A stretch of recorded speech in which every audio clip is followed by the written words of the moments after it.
RRB, l'invité du matin.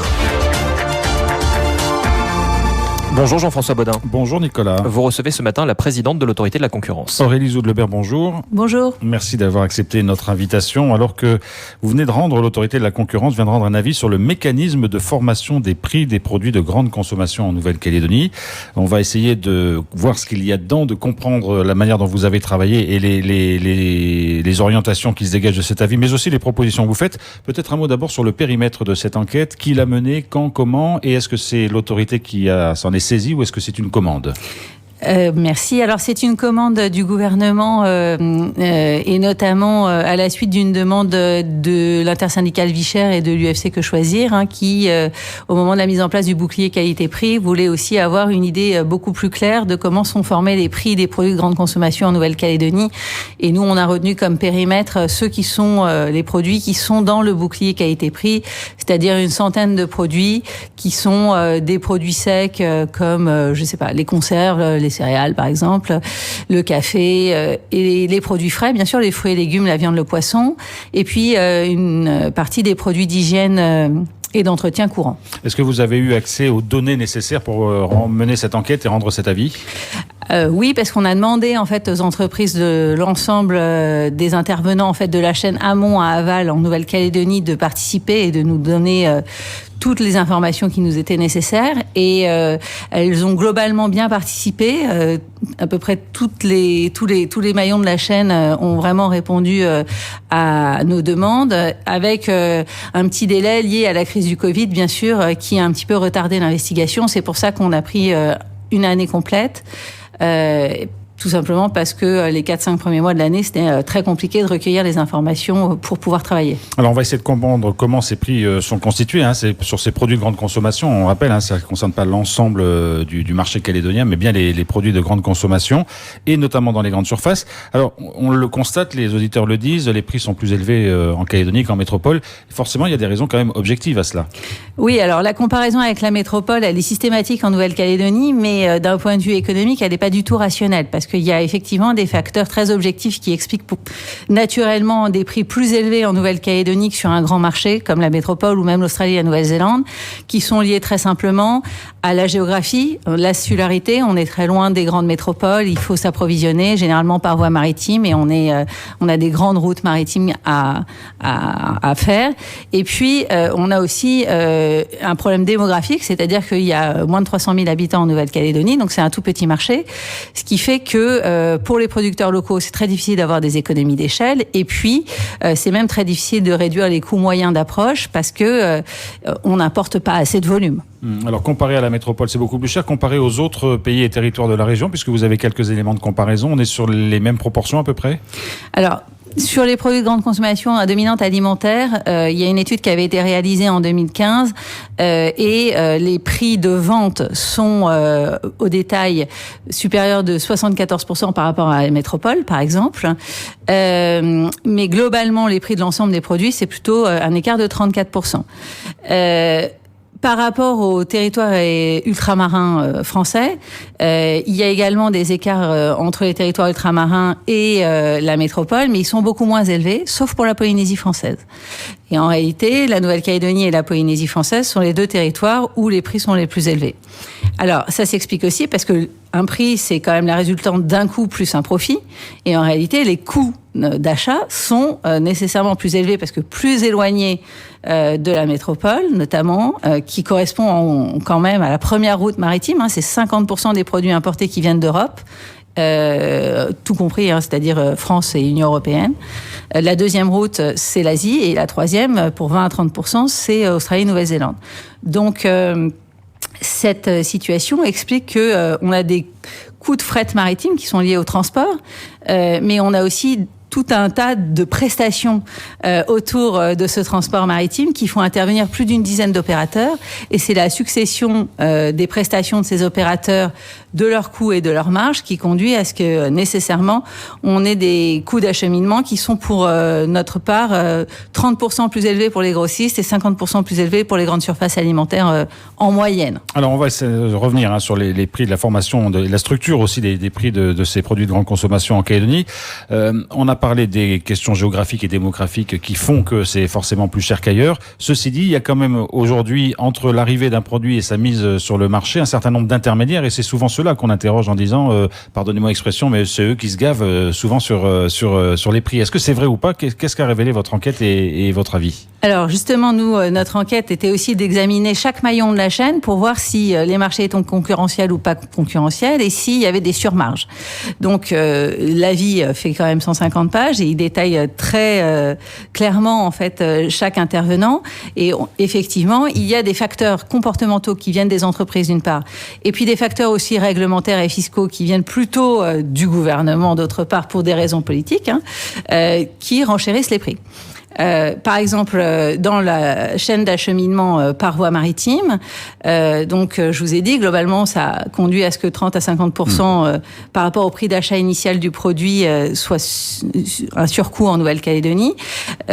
Autant les compagnies maritimes pratiquent des tarifs qui seraient globalement compétitifs par rapport à la Polynésie, par exemple, mais il y a très peu de marge de manœuvre pour les importateurs pour négocier, donc c'est difficile de baisser les prix.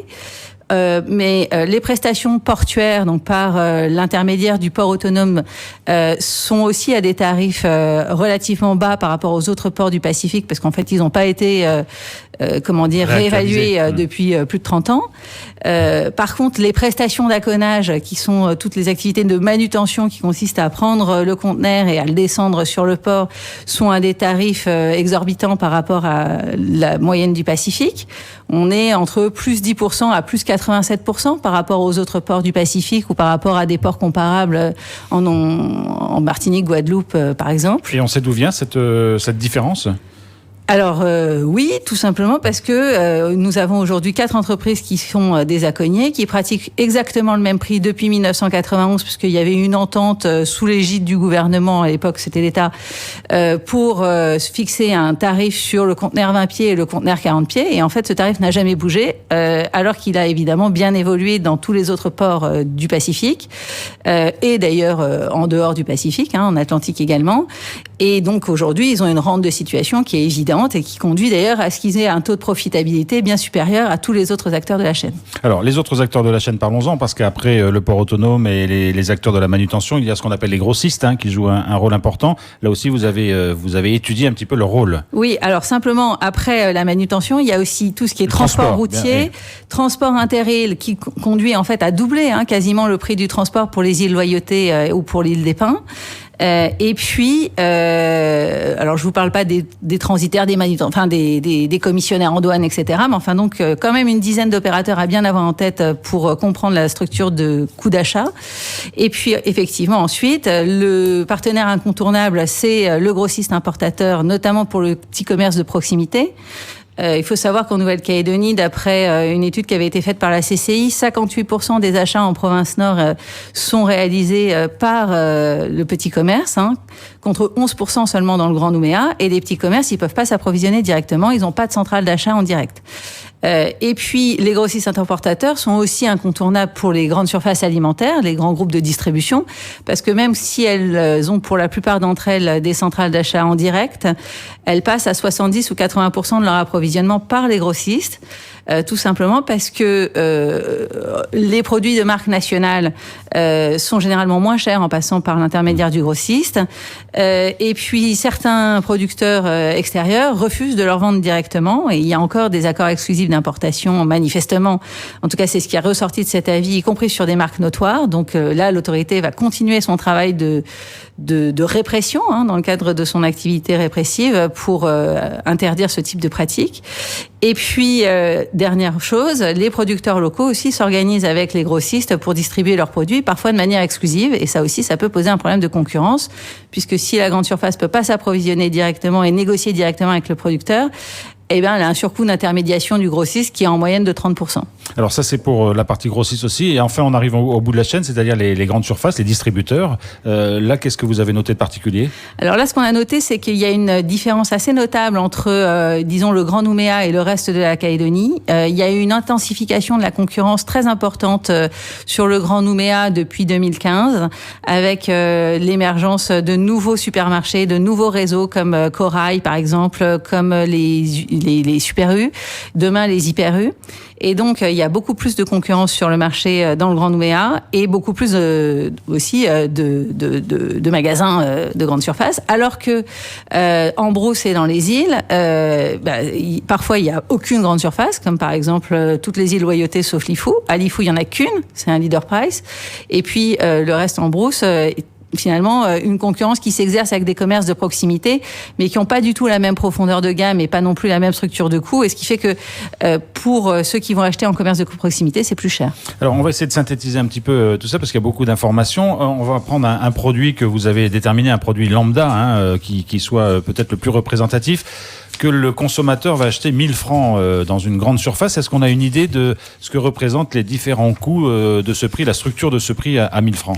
Alors, effectivement, on a fait une projection théorique à partir des coûts de tous les opérateurs et on s'est dit, voilà, si j'achète un produit à 1000 francs hors TGC, donc 1220 francs avec la TGC à 22% par exemple, eh bien, comment ça se passe? Eh bien, vous avez, pour un produit à 1000 francs hors TGC, 48%, donc 480 francs, qui correspondent au coût d'achat de la marchandise en métropole ou en Australie, où ça, vous voulez. C'est incompressible. Ah non, ça, il faut quand même l'acheter à un moment donné, la marchandise que vous allez revendre en Nouvelle-Calédonie. Vous avez 120 francs qui correspondent aux frais d'approche maritime, parce qu'on a choisi la voie maritime. Il faut savoir que pour l'aérien, c'est 250 à 400% plus cher. Donc, c'est important par rapport au coût d'achat initial. Donc, sur un produit qu'on achète 1000 francs, il y a 120 francs de frais de manutention portuaire, en gros. 120 francs de frais de transport, de manutention et autres taxes portuaires et taxes à l'importation aussi. Et puis ensuite, vous avez 200 francs qui viennent de l'intermédiation du grossiste. Et sur ces 200 francs, il y a 190 francs qui correspondent à des coûts du grossiste et 10 francs qui correspondent à son profit. Et puis, vous avez 200 francs aussi qui viennent du distributeur. Et là, il y a 199 francs qui correspondent au coût du distributeur et 1 franc au profit du distributeur. Alors, c'est une projection théorique à partir des comptes. Évidemment, en fonction des produits, vous avez des produits sur lesquels la marge nette, c'est-à-dire le profit, il va être de 0,4% pour un distributeur. Et puis, un autre produit où ça va être 50%. Donc, ça reste une moyenne. Et le distributeur peut justement équilibrer un petit peu ses profits en fonction des produits et des marges qu'il peut faire sur tel ou tel produit? Alors, ce qui est très intéressant dans les enquêtes qu'on a menées, c'est que les distributeurs nous ont tous confirmé qu'en réalité, ils avaient changé vraiment leur manière de construire le prix depuis 2018, c'est-à-dire l'entrée en vigueur de la TGC et puis surtout le plafonnement des marges en 2019.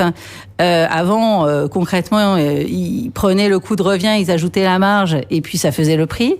Là, avec l'intensification de la concurrence d'une part et l'impossibilité d'augmenter ses marges d'autre part, les choses sont revues, disons dans une formule assez normale, c'est-à-dire qu'ils regardent d'abord quel est le prix que le consommateur est prêt à payer. Et puis, quel est le niveau de la concurrence? Et c'est vrai que de ce point de vue-là, l'Observatoire des prix avec l'application Prix.nc est un vrai outil de positionnement en prix pour les opérateurs et les grandes surfaces alimentaires. Et donc, c'est ainsi que se forme le prix. Alors, votre avis aussi, Aurélie Zoud-Lebert, celui de l'autorité de la concurrence, pointe le cas particulier de l'OCEF sur l'importation de la viande. Là aussi, il va peut-être y avoir des choses à faire bouger dans les années qui viennent. Alors, en tout cas, dans notre avis, on a effectivement regardé comment fonctionne la production locale de fruits et légumes et l'organisation de l'importation et de la commercialisation de la viande via l'OCEF qui a un monopole, vous le savez, légal sur l'importation d'une part, la commercialisation d'autre part. Et effectivement, on a quand même soulevé plusieurs dysfonctionnements majeurs pour baisser des prix, par rapport en tout cas à la possibilité de baisser des prix. Et donc, nous, on propose de donner à l'OCEF un rôle de régulateur, mais plus de monopole d'importation ni de commercialisation, pour que les grandes surfaces ou les grossistes puissent négocier directement et grâce à cette négociation et cette concurrence, faire baisser durablement les prix. Il y a aussi quelque chose de très surprenant qui est ressorti de l'avis, c'est que entre le prix d'achat grossiste qui est réglementé et le prix de vente au détail qui n'est pas réglementé dans les boucheries artisanales ou bien en grande surface, on constate des niveaux de marge très importants qui vont de 40% à 208%. Donc c'est beaucoup. Donc c'est vraiment beaucoup. Alors, qu'est-ce que va devenir tout ce travail, Aurélie Zoudlebert, maintenant qu'il y a une sorte d'état des lieux qui a été fait, qu'on comprend un peu mieux le mécanisme de constitution des prix in fine? Que va devenir cet avis? Comment vous allez le poursuivre et comment les autorités peuvent le faire évoluer, sachant que vous émettez aussi un certain nombre de recommandations? Oui, alors on émet 18 recommandations qui consistent soit à rendre les marchés plus concurrentiels, soit à les réglementer quand il n'y a pas d'autre solution possible. On voit que quand même les pouvoirs publics ont la possibilité de modifier durablement les choses, mais ça suppose de faire des choix.